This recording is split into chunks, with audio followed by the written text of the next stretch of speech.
এই পুঁজিবাজারে নিয়ন্ত্রণ সংস্থা সিকিউরিটি এক্সচেঞ্জ কমিশনের চেয়ারম্যান হিসাবে যাকে নিয়োগ দেওয়া হয়েছে, অত্যন্ত দুঃখের সাথে বলতে হয় সে স্বৈরাচারের প্রেতাত্মা, স্বৈরাচারের দোষর, যিনি কাজী আকরামের স্ট্যান্ডার্ড ব্যাংকের এমডি ছিলেন, যিনি আজিজ খানের সামিট পাওয়ারের অ্যাডভাইজার হিসেবে ছিলেন, যার সাথে এই লুটেরাদের সাথে যার সম্পৃক্ততা ছিল, দুর্ভাগ্যের সাথে বলতে হয় তাকে সিকিউরিটি এক্সচেঞ্জ কমিশনের চেয়ারম্যান হিসাবে নিয়োগ দেওয়া হয়েছে। আজকে আমরা কি দেখতে পেলাম? যখন এই সরকারের পরিবর্তন হলো, পুঁজিবাজারে বিনিয়োগকারীরা আশার বুক বেঁধে তারা আবার বাজারে ফিরে আসলো। 17,000 নতুন বিনিয়োগকারী তারা এই বাজারে প্রবেশ করলো। তার সাথে সাথে এই সিকিউরিটি এক্সচেঞ্জ কমিশনের চেয়ারম্যানের অযোগ্যতা, অদক্ষতার কারণে আজকে 50,000 বিনিয়োগকারী বাজার থেকে চলে গিয়েছে। ইতিমধ্যে বিনিয়োগকারীরা 70,000 কোটি টাকার মতো তাদের মূলধন হারিয়েছে। সাথীয় বন্ধুরা, তাই আমরা এসেছি এখানে বাংলাদেশ ক্যাপিটাল মার্কেট অ্যাসোসিয়েশনের পক্ষ থেকে দুদকে ওনার বিরুদ্ধে, সিকিউরিটি এক্সচেঞ্জ কমিশনের চেয়ারম্যানের বিরুদ্ধে 2023 সালে যে অভিযোগ দায়ের করা হয়েছিল, তাকে ওই মামলাটি পুনরায় তদন্তের মাধ্যমে এই সিকিউরিটি এক্সচেঞ্জ কমিশনের চেয়ারম্যানকে অপসারণের জন্য তার শাস্তির দাবি জানিয়ে আমরা এখানে দিতে এসেছেন বাংলাদেশ ক্যাপিটাল মার্কেট ইনভেস্টর অ্যাসোসিয়েশনের সভাপতি এস.এম. ইকবাল সাহেব। উনি আসছেন, উনি এখন আপনাদের সামনে উনি কথা বলবেন। জীবন মৃত বিনিয়োগকারী ভাই বোনদের উদ্দেশ্যে সালাম, আসসালামু আলাইকুম।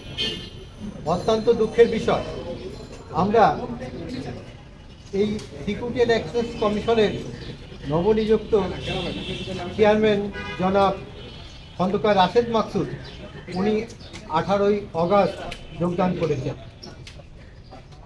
তারপর থেকে, ওনার যোগদানের পর থেকে উনি যে কমিটমেন্ট করেছিলেন, আমরা আশাবাদী হয়েছিলাম যে 5ই আগস্ট স্বৈরাচারী সরকারের পতনের পর ডক্টর ইউনূস সরকার দায়িত্ব নিয়েছেন, পুঁজিবাজারের এই 15 বছরের যে ক্ষতি, যে লাশ হয়ে গেছে বিনিয়োগকারীরা, তারা তাদের পুঁজি ফিরে পাবে আশা বুক বেঁধেছিল বিনিয়োগকারীরা। কিন্তু অত্যন্ত দুঃখের বিষয়, আমরা দেখতে পেলাম কি, এই সরকার যখন এই রাশেদ মাকসুদকে এই চেয়ারে বসালো, অর্থাৎ সিকিউরিটি অ্যান্ড এক্সচেঞ্জ কমিশনের চেয়ারম্যান হিসেবে বসালো, তারপর থেকে কি এক জাদু মন্ত্রে উনি এই বাজারটাকে নিঃশেষ করার কি ষড়যন্ত্রে নেমেছেন, কি ষড়যন্ত্রে মেতেছেন আমরা বুঝি না। আশ্চর্যের বিষয় যে সারা দেশ দেখছে, সারা পৃথিবী দেখছে যে এই শেয়ার মার্কেট তিলে তিলে শেষ হয়ে বিনিয়োগকারীরা নিঃশেষ হয়ে যাচ্ছে, প্রতিনিয়ত ইন্ডেক্স পড়ে যাচ্ছে, পুঁজি হারাচ্ছে মানুষ। এই 8 মাসে প্রায় 70 থেকে 80,000 কোটি টাকা পুঁজিবাজার থেকে উধাও হয়ে গেল। 8 থেকে 900 পয়েন্ট চলে গেল, ইন্ডেক্স কমে গেল, বিনিয়োগকারীরা পালিয়ে গেল, বিনিয়োগকারীরা কমে গেল, এবং কোনো আইপিও আসলো না পর্যন্ত।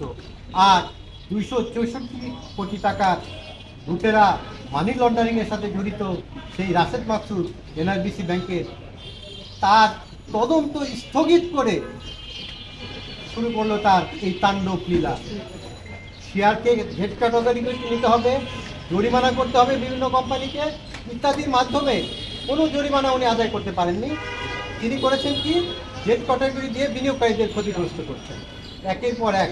আমরা বলে যাচ্ছি সেই আগস্ট মাস থেকে উনি আসার পর থেকে প্রতিদিন, এমন কোনো দিন আমরা খুঁজে পাচ্ছি না আমাদের শিল্পী শক্তি যদি ঠিক থাকে যে বলতে পারবো যে এই শেয়ার মার্কেট ভালো যাচ্ছে। সবাই দেখছে, সবাই বলছে, সবাই শেয়ার করছে, কিন্তু ওনাকে সরানো যাচ্ছে না। রহস্যটা কি? আমরা অর্থ উপদেষ্টাকে বললাম যে আপনি তাকে অপসারণ করেন, আমরা আর কিছুই চাই না, শুধু তার অপসারণটা চাই। অর্থ উপদেষ্টা একসময় বললেন যে সিকিউরিটি অ্যান্ড এক্সচেঞ্জ কমিশনের চেয়ারম্যানকে অপসারণ করানো দরকার। আমার দেশ পত্রিকা সহ বিভিন্ন পত্রিকায় সে রিপোর্ট হলো। পরে আমরা স্যারের কাছে গেলাম এবং আমরা স্মারকলিপি প্রদান করলাম। উনি বললেন যে আপনারা সচিবালয়ে আসেন, আমার সঙ্গে দেখা করেন। আমরা সচিবালয়ে গেছি, উনি ওইখান থেকে তার পিআরও আমাকে জবাব দিলেন, আমি ফোন করলাম, জবাব দিলেন যে এই আপনাদের সেই স্মারকলিপি এবং অন্যান্য পেপার কাটিং এগুলি রাশেদ মাকসুদের কাছে পাঠানো হয়েছে, তার সাথে বসে আপনারা আলাপ করেন। কি আশ্চর্যের বিষয়, যার অপসারণ দাবি করছি, যে দুর্নীতিগ্রস্ত, তার সাথে আমরা কি আলাপ করবো? দ্যাট ইজ ওয়াই আমরা সেখানে যাইনি। এরপরে অন্য প্রচেষ্টা চালালাম, তাও কি কোনো রেসপন্স হচ্ছে না।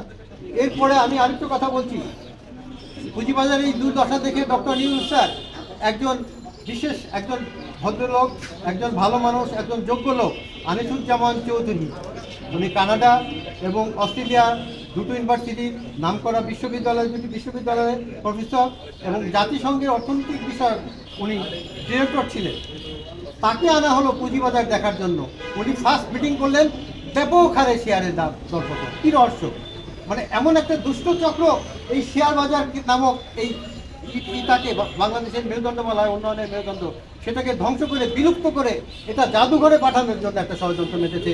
আমাদের মনে হয় স্বৈরাচারী সরকারের দোসর এই পিছনে আছে, রাশেদ মাকসুদের পিছনে আছে, সেও স্বৈরাচারীর দোসর, এবং তা চাচ্ছে যে এই পুঁজিবাজারে জড়িত 50 লাখ বিনিয়োগকারী, 30 লাখ বিনিয়োগকারী, উনি বলেছিলেন 50 লাখ করবে, আরও 20 লাখ এখান থেকে ভেঙে গেছে। এই 50 লাখ বিনিয়োগকারী যদি প্রতি পরিবারে 5 জন করে ধরা হয়, আত্মীয় স্বজন তাদের ধরা হয়, 1.5 কোটি থেকে 2 কোটি লোক ক্ষতিগ্রস্ত এই পুঁজিবাজারের সঙ্গে জড়িত।